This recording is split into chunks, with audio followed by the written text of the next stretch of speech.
Welcome to Cinema Crunch Reviews, a podcast where we provide our thoughts and ratings on your favorite movies. I'm your host, Gage, and today in the studio I have Chloey. Hey. And Greg. Hello. Today's movie is American Psycho, starring Christian Bale, Jared Leto, and Willem Dafoe. The movie is directed and co-written by Mary Harron. Here's a logline for the film. Wealthy New York City investment banking executive Patrick Bateman hides his alternate psychopathic ego from his co-workers and friends as he delves deeper into his violent, hedonistic fantasies. Together, we're going to decide if this movie crunched. Whoa, very nice. Look at that. Picked them up from the printers yesterday. Good coloring. That's bone. And the lettering is something called Cillian Braille. It's very cool, Bateman, but that's nothing. Look at this. That is really nice. Eggshell with Romalian type. What do you think? Nice. Jesus. That is really super. How'd a nitwit like you get so tasteful? I can't believe that Bryce prefers Van Patten's card to mine. But wait. All right, this is another great movie. I love coming in here and talking about movies that we do enjoy. I don't want to talk about the first time I saw it. I was very young, probably way too young to watch it, and definitely too young to understand it. And I actually fell asleep, I think, about halfway into the movie anyway. I think, honestly, because at the time, right, it was so boring, right? Like, especially if you, like, I was very young. Like, I want to say, like, maybe, like, 12. And I was just like... That's way too young to watch this movie.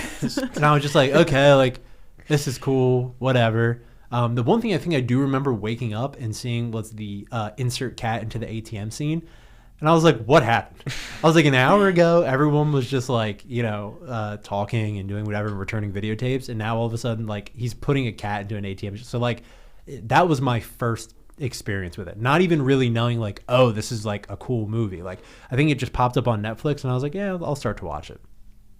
Didn't return to it until years and years and years later, where I could actually watch it and be like, oh, wow, this is a really cool, exciting, and entertaining movie. Because you're kind of watching his I won't even say his descent, even though I know that that's what the logline says. He definitely goes deeper and deeper into these what does it say, hedonistic fantasies. But one thing that I got from this movie helped me realize, like, as a writer and as someone who wants to make movies, right? We always do this all the time, you know, when I'm pitching skits to you guys or movies to you guys. Oftentimes, and you see this in other people's movies as well, the big thing is, like, quote unquote, and the guy goes crazy, right? Yeah. Okay, we start writing this and, oh, it's cool, it's whatever. Oh, and then he goes crazy because he's getting bogged down with so many different things. And I struggled to, number one, like, understand what made this movie and other movies like it successful, right? Like Taxi Driver, right? Like, where that's the whole thing, the guy goes crazy. Right, like, how is this really good? But other short films that I've made and that I've seen, like, it misses the mark. And I think the key is, and it sounds very obvious when you say it out loud. Stress? No, the key is they were always crazy. Oh, well, yeah. I know, but, like, that's not something that I really fully thought out when writing it, right? Like, yes, obviously from the beginning, like, it's not, most of the time it's not, oh, this is just like a normal Joe Schmo. Like, they're trying to act like a normal Joe Schmo, which is what the whole movie is weird. about. Like, you think he's just kind of weird. He's a little quirky. But then when he starts thinking about killing people, he's crazy. But from the perspective of the other characters, I mean. The perspective of the other characters in the movie, for pretty much all of the movie, he's, like, normal, right? Like, the way that he talks, the way that he has these conversations. Like, yeah, a lot of it sounds forced, especially to the audience. But to the other characters, they're just like, okay, yeah, like, that's Patrick. Not even that's Patrick, oh, he's a little quirky. Like, oftentimes he is just perceived as 100% normal. I see from that. And I think that is something that helped me in my writing and you know, the short films I want to make moving forward, is really keeping that notion in there when writing it from the very beginning. Like, this guy is crazy the whole time. He just starts to let that crazy side out. So we know that he's crazy, but in the universe, it's not always super obvious at first. And yeah, 100%, that's true. And again, it sounds obvious when I say it out loud like that. Like, yeah, obviously Patrick Bateman's crazy that entire time. Yeah, obviously in Taxi Driver, he's crazy that entire time. But from a writing perspective, it helps you really figure out, like, okay, this is how you make it successful. Because like I said, in a lot of other short films that I've seen, it's the guy's kind of normal, and then a couple crazy things happens to him, and then he breaks. He breaks, and then he what does it say? He delves deeper into his violent hedonistic fantasies, right?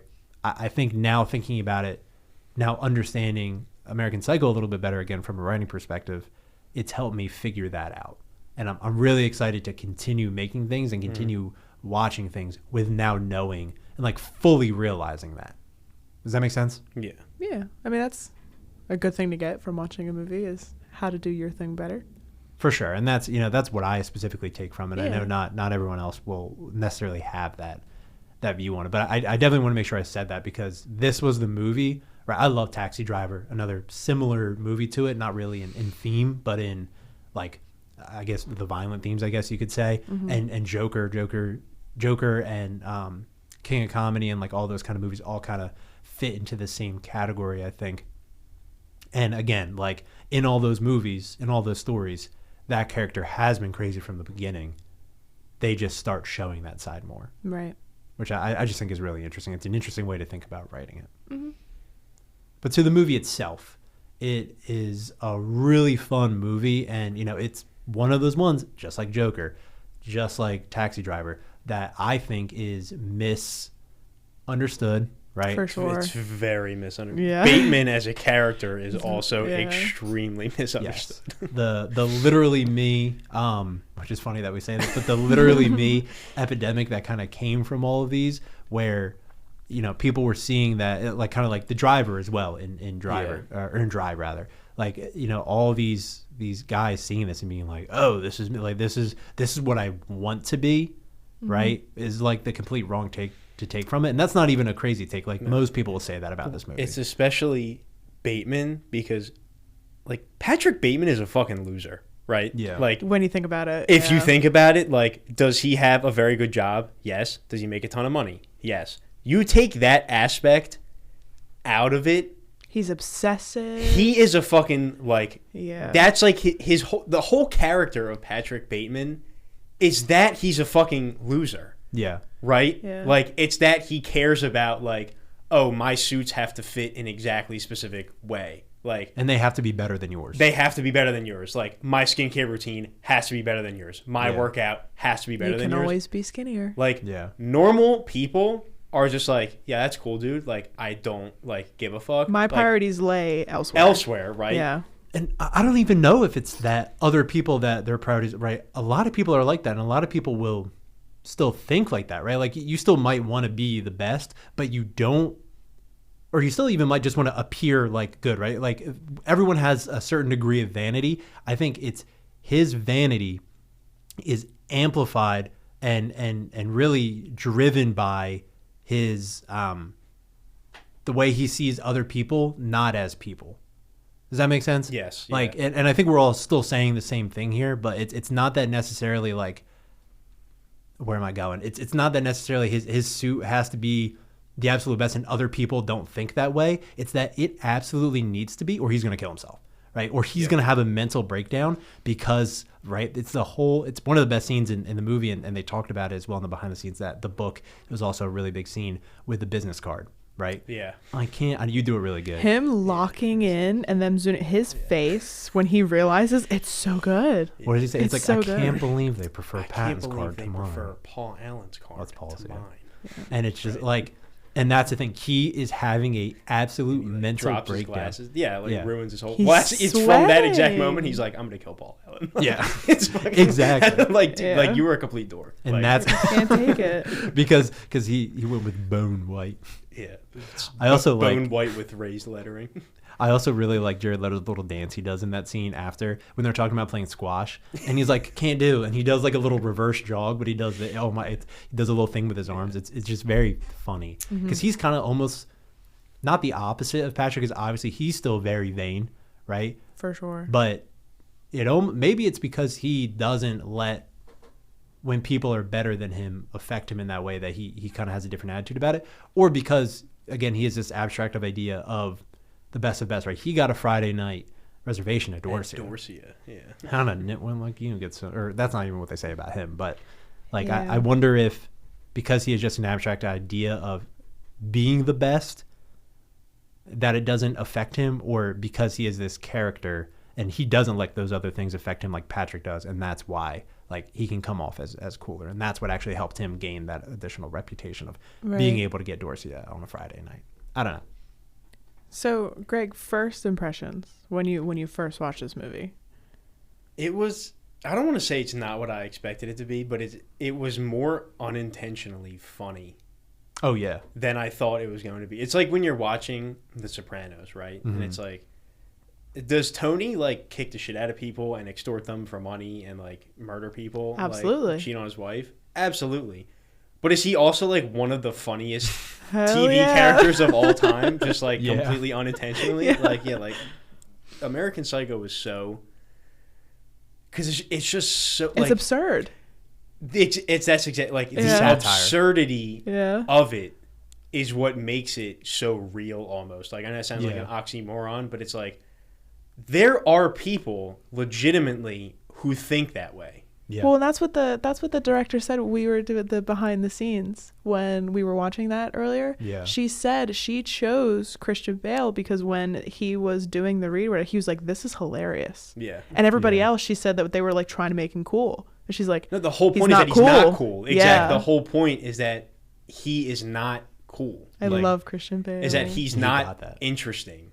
Yeah. You know what I mean? But he Yeah. has this image in his mind that he has to be like this like overarching, you know, incredibly suave, like Yeah. I don't whatever, know you if know? anybody else could have played it as well as him. I don't think Obviously, that they bias could for have. sure I because don't that's who think they plays could have. him. But I just there's a few scenes in the movie where it like cuts to him and it's focused on him because he is a little insane, right? He's a little whatever, and he'll do these faces whatever, and I'm like, God, that's perfect. Yeah. I He think- does a great job.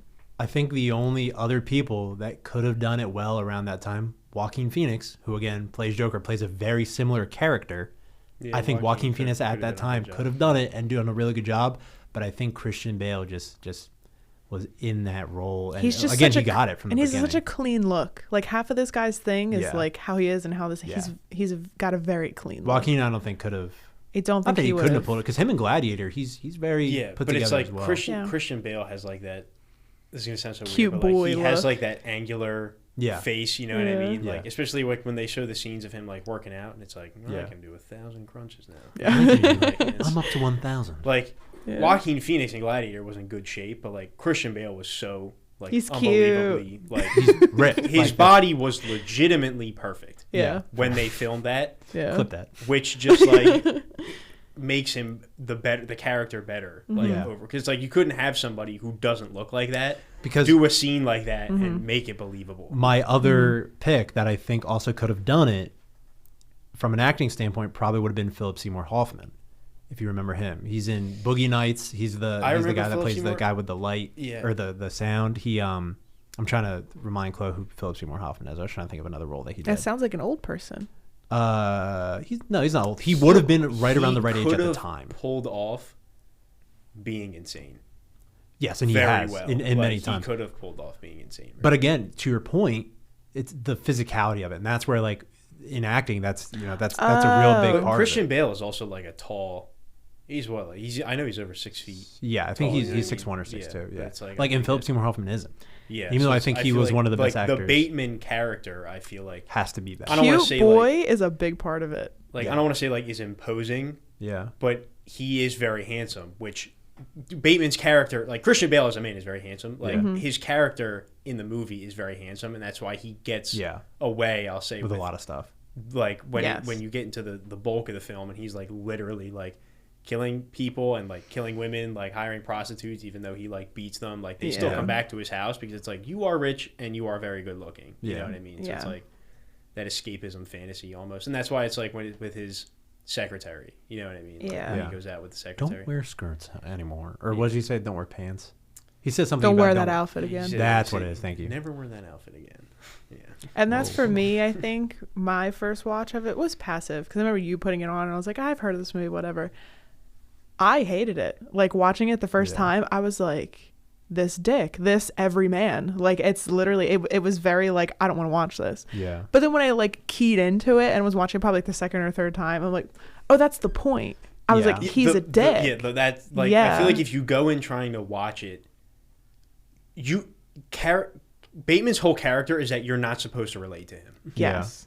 If you go into the movie expecting to relate to him, you're going to miss the point of the movie is that Yeah. you don't want to relate to this guy. Yeah. Because he is so vain to the point that he's essentially a robot. Right. Yeah. Right? Like, that's the whole point. That's why he dips into those hedonism fantasies, because he's Right. letting Feel something. himself feel something for the Yeah. very first time, and it's so overwhelming to him Right. that he can't stop, right? Which is that when he's in his office, like the climax of the movie when he leaves the voicemail for the lawyer, and he's like, he thinks the helicopter's looking for him. He's like, I killed Paul Allen, you know what I mean? And then you find out that like he didn't. Yeah. But it's like that crux when he's like, you're feeling so much at one time because you never let yourself feel anything that it completely overwhelms you over the point of like, 2 or 3 days or 2 or 3 weeks or however long that amount of time is. You know what I mean? Mm-hmm. Now something else I want to talk about too, and that's something we had talked about like years ago, was around the unreliable narrator.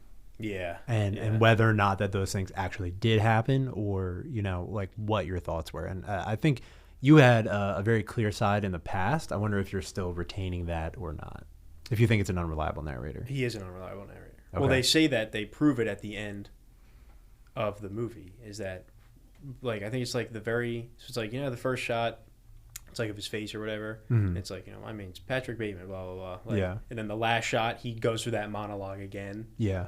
Right before that, they're at that whatever like bar or whatever, and he talks to the lawyer, and the lawyer's like, It's not possible. well, because he leaves him the voicemail. Yeah. That part is real. Yeah.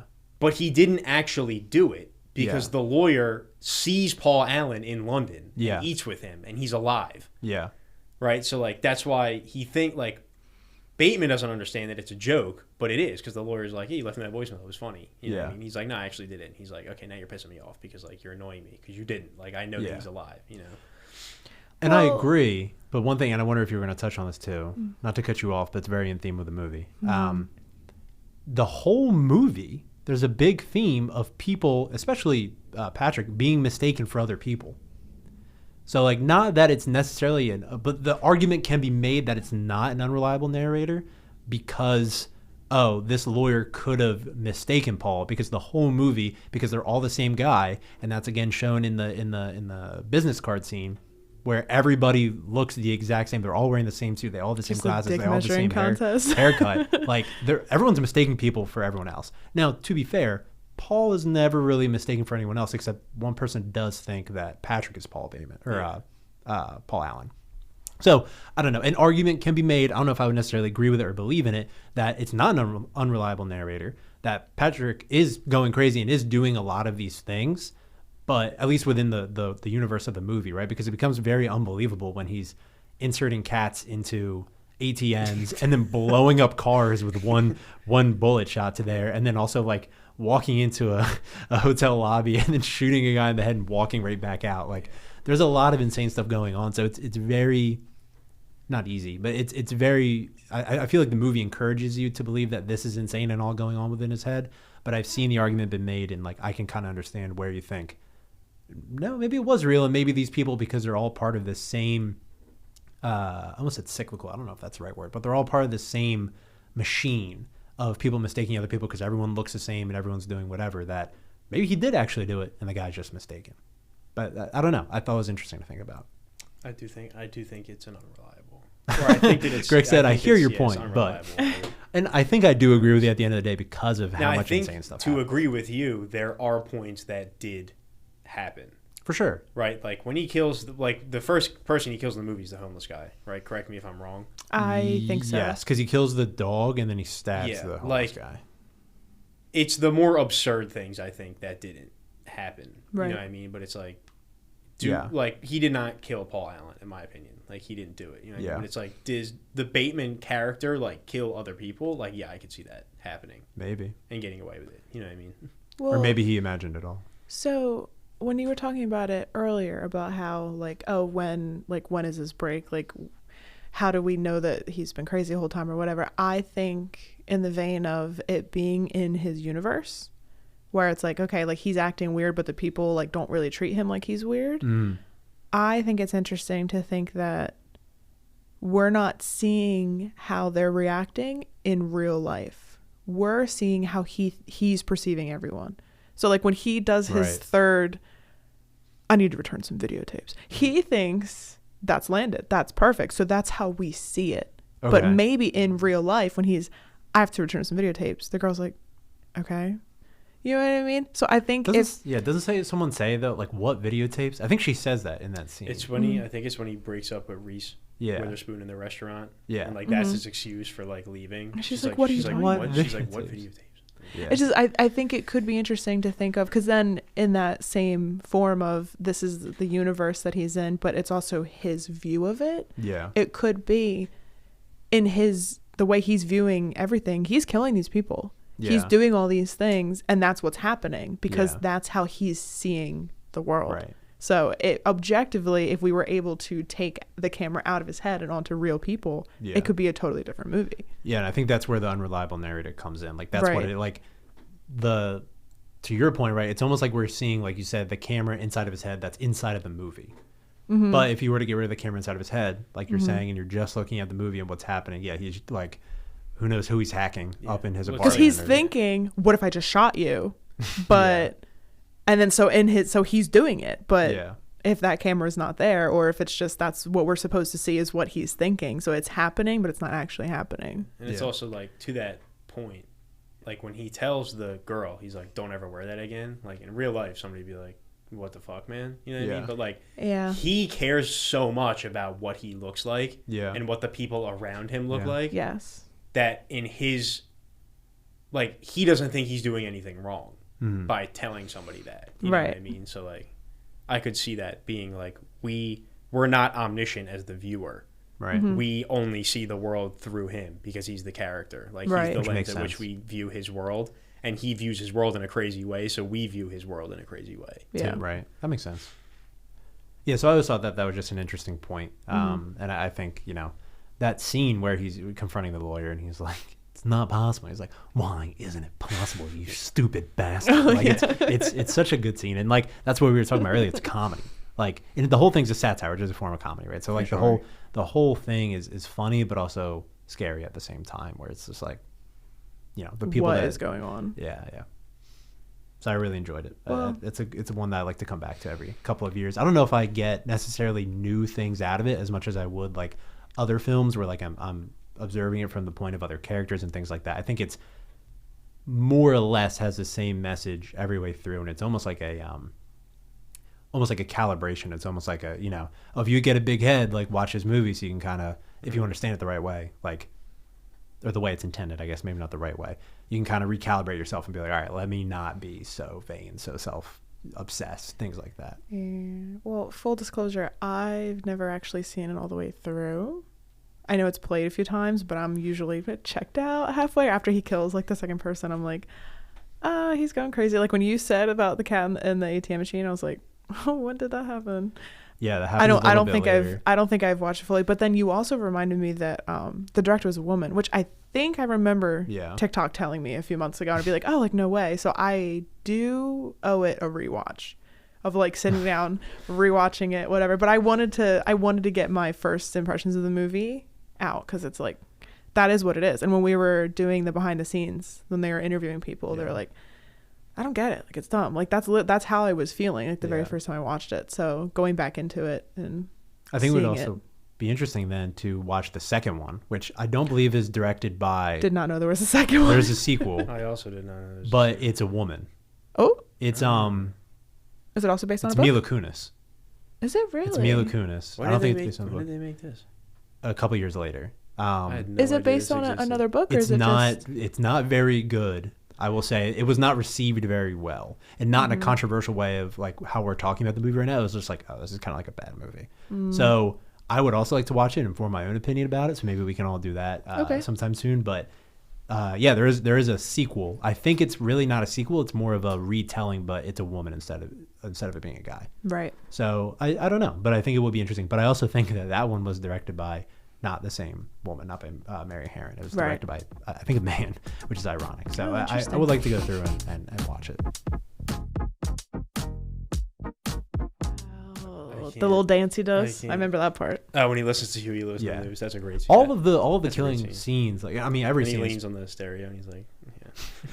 Like, I think it's the most accomplished album. Like, he is obviously another like just brilliant actor. Well, that's such a great scene because even Paul Allen, before he gets, I'll say with quotations, like killed, turns around, he's like, "What the fuck are you talking about?" Yeah. Like that's like the last thing he says before he like quote unquote dies. Yeah. And he's like, "Bateman, what the fuck are you talking about?" Well, and like, I thought it was so funny because he has like these like banter and like these things he wants to tell people. And in the one that we watched where it's the girl on the couch and he was like, "Can you believe that serial killer guy named his dog Lassie or something?" And she goes, and he's like laughing. He's like, "Isn't that ridiculous?" And she goes, "Who is that?" And instantly he goes, "Never mind." Like he's so instantly cut because she's not doing what he thought she was gonna do. Yeah, it's also that scene when he's in the club with the bartender. Yeah, at the beginning. And she's like, "What do you want?" And he's like, "I would love to fucking kill you right now, and, like chop you up." And she's like, "What?" And he's like, "2 like vodka crayons or whatever." I don't know. Oh my But, God. like, that's also I think sells the unreliable narrator thing. You know what I mean? Because like to your point, like there's a lot of times like he does something, and people just don't react how normal people would react. They react like through his lens. Like we're seeing it how he like, thinks that they're doing. He wants so fucking badly for somebody to understand he would have the ability to kill something that he gets angry when she's like, "Well, it can't be you." You know what I mean? Like that's. I like to dissect girls. Did you know I'm utterly insane? Right? Like, shit like that. Like he does that the whole movie. Yeah. So yeah, I think that I guess again to prove your point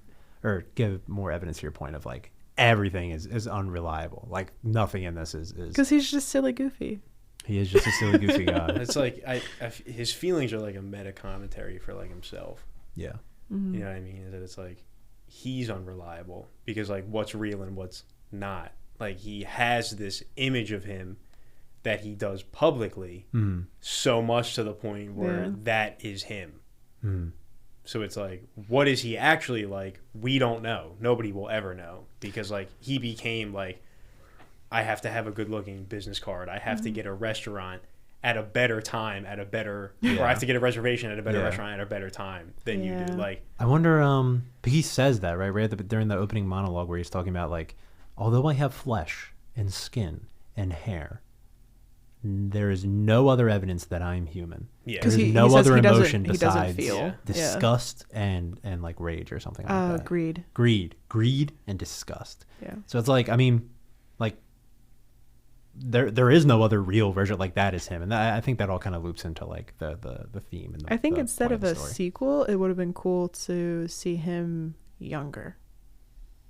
Like, has he always been like that? Like, was there a point in time where it got worse? I don't know. I think like that's what makes the movie work. I feel like it's the whole thing in a vacuum. Humanizing him would take away from the original film. Right. I feel like. I think him in a vacuum at this point in time in New York City, in you know where all this vanity is already there. I think that's what makes the story work. I don't know. Do you think this movie could be just as successful if somebody was making it today?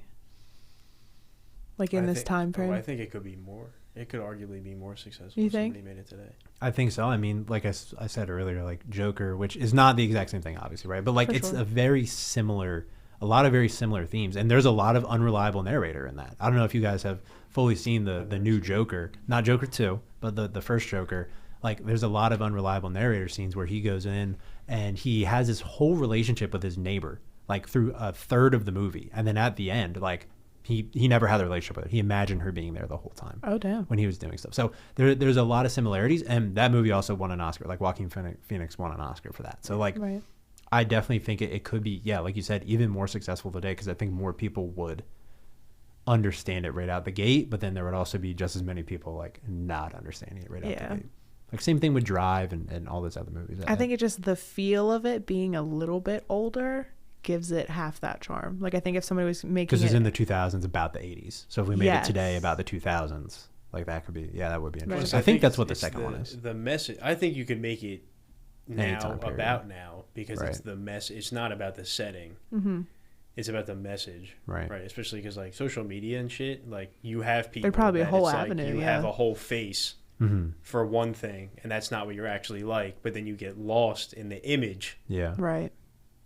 Of what you want to be, and so it could be done even better now. Like I don't want to say even better, but you could tell more about it Yeah. now because people are connected all the time. Like Yeah. in the movie, like he has face-to-face like interactions with people. That's just the people that he talks to. Yeah. Like now you can talk to potentially millions Yeah. of people and they will think that you are one You are specific that. thing when Yeah. you're actually not. But then like you see celebrities all the time That's what I was gonna say. get lost Yeah. in the idea of their public image, Yeah. Yeah. and then like they go off the handle and do crazy shit because Yeah. it's like you forgot you have been famous for so long, or you got famous to such a high degree so rapidly. Yeah. Yeah. You legitimately forgot what it's like to be human. Yeah. Yeah. You know what I mean? But that goes Like, back to my very first point. Like, you said, flies off the handle goes crazy. Like, were they always crazy? Like, we have discussions about that all the time We for do. other things. But like, when a person goes and does a crazy thing, like, have they always been capable think of doing so that much crazy of it. thing? I think. See, that's a really It's interesting hard. question because Yeah. there's two different avenues that can arrive at the same conclusion, right? Like somebody can always be crazy, and then their situation can be exacerbated by certain circumstances Yeah. to the point where you will do something, or you can be normal, but the fact that you were normal and you go through the same situations, you can't rationalize this with a normal person brain. Right. Yeah. So then you have to have, I'll say, quote unquote again, crazier thoughts for your brain to be able to like handle this. Yeah. Like, like objectively, being famous is a crazy fucking thing. Yeah. For sure. You know what I mean? Like, Yeah. like imagine being like Taylor Swift. Like, you can't go eat at a restaurant. Yeah. Like, Can't you do anything. physically cannot go out. Like, imagine not being able to go outside or like walk down the street and like Yeah. get a Yeah. fucking sandwich Because you or could some move shit. to Los Angeles where everybody's famous and Or it's like still happening. get a bagel. You know, Yeah. like you Yeah. can go to where the highest concentration of famous people are on the planet and be more famous than anybody else there, to the point where the famous people are freaking out because they met you. Yeah. You are not a human Beyonce. being anymore, Yeah. right? Like you are entirely a public image. Yeah. Then I think Right. that's why they start doing that crazy shit. Cause So then it's you they're do God. crazy shit because it's like your life 24/7 is one specific lane. You Yeah. are at There's the no beginning off. you wanted to be like that Yeah.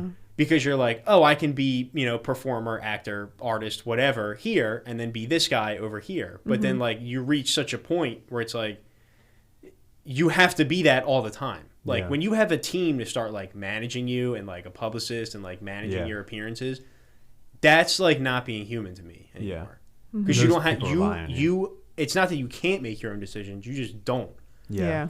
And I feel like in the beginning you're like, oh, that's fine. But that, in my opinion, like that would weigh on me Yeah. after many, many years of time. And Yeah. Taylor Swift's been like, she's just my example, but it's Yeah. like you've had people that have been famous for like 20 or 30 years to Yeah. that level Yeah. that she's at, where it's you're not making decisions about like where you go, like what you want to do, like that would like I can see why I don't want to see where they can snap and do crazy shit because like Yeah. sometimes they do crazy shit and it's like, all right, relax, you know what I mean? But it's But like, some of them starting at 14 years old, 15 years old. Yeah. And then never but stopping. it's like, oh, like you are 15, you're a child, like you are a child, right? Yeah. Actor, and you know you have like a #1 movie globally.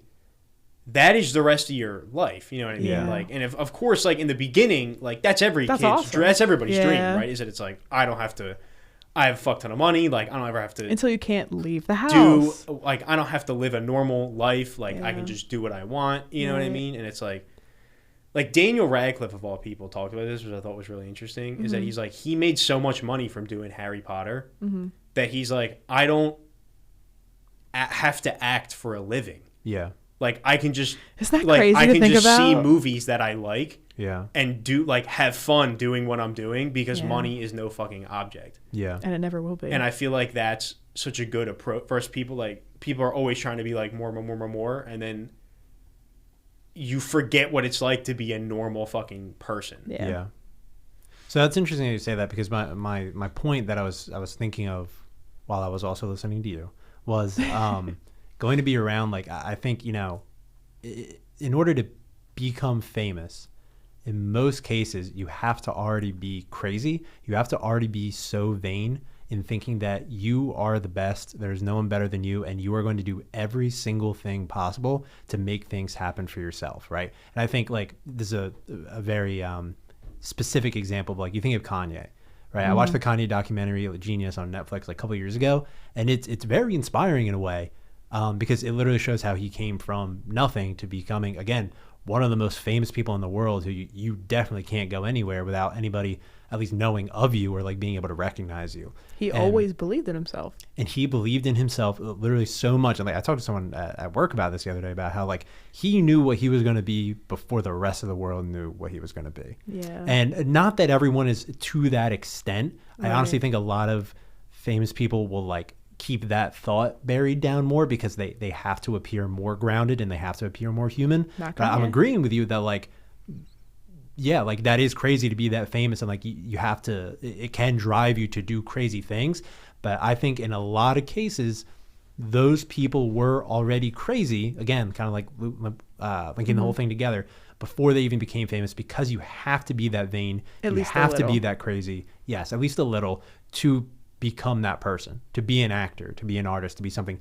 For anyone to think, I need people to hear what I have to say, you have to have a little bit of too much vanity.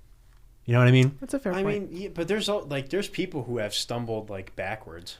And I agree. Into being famous, you know what I mean? And sometimes it happens, but like I think a lot of that also is Hollywood stories. Like, yeah, sometimes someone gets lucky. Like, okay, maybe someone stumbles onto a set and they were originally the grip and they were holding the boom mic and they're like, oh well, we need someone to step into this, right? Yeah. That person 9 times out of 10 is like someone who already wanted to do that and just got a lucky break. You know what I'm saying? Like, if that person didn't want to be on camera and didn't want to be an actor, they worked really hard to hold that pole, to try, to try and get into that space to become that. Right? I had a really good conversation with a friend yesterday about like the industry, the film industry, and people like that, and it's split. I think very much 50-50, where there's a lot of people who want to be behind the camera and work on things that are technical and do that. And the other half is people who want to be stars. Right.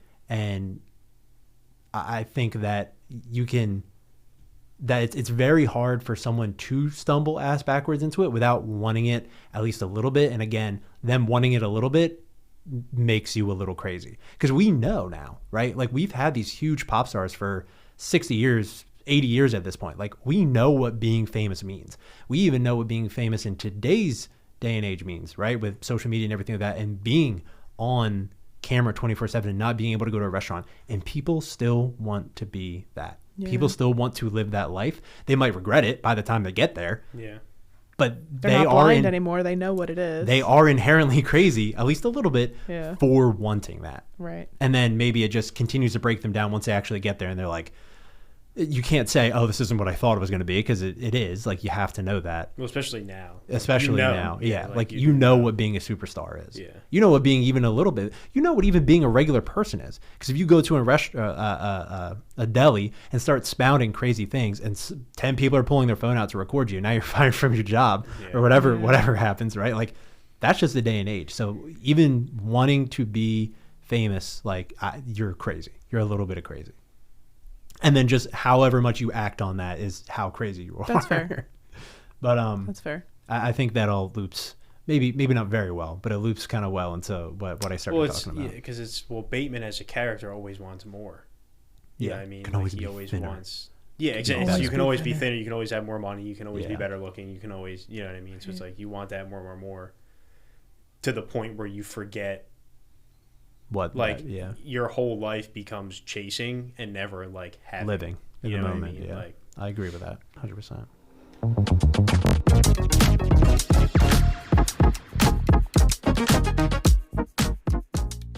All right, and now we've come to the review segment of our show. Just a reminder to everyone listening, everyone on the show today is going to give their overall rating for the movie on a scale of 0 to 5. Then we're going to average out the ratings for the show's overall review. And don't forget, if you want to see more of our ratings, make sure to follow the link in the description below for the show's official Letterboxd page at Cinema Crunch Pod. Chloe, what's going to be your score? What are you thinking? I'm thinking around a 3.